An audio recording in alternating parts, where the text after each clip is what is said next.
रामभद्राचार्य जी सबकी निंदा करते हैं। पूरी के शंकराचार्य के चरितमानस में तुलसीदास जी ने जिस तुलसी पीठ पर वो बैठे हैं, उसी तुलसीदास जी महाराज ने रामचरितमानस में लिखा है, सब कर निंदा जे नर करहीं, ते चमगादड़ हुई अवतरहीं। तो सबकी निंदा करने से चमगादड़ की योनि में जाना पड़ता है, ये बात तुलसीदास जी महाराज कह रहे हैं।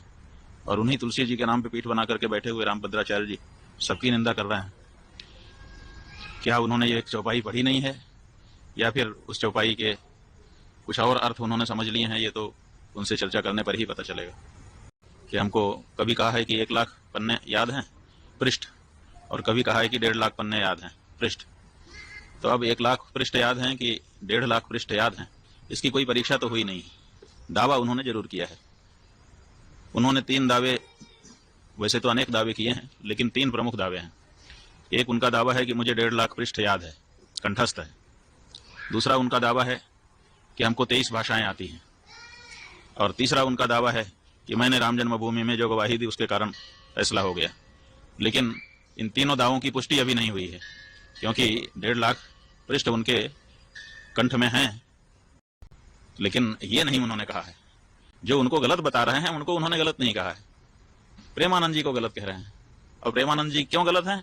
क्योंकि वो संस्कृत नहीं बोलते हैं।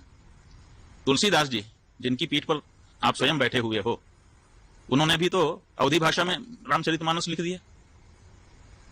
संस्कृत में क्यों नहीं लिखा उन्होंने? क्या संस्कृत बोलना ही विद्वत्ता होती है?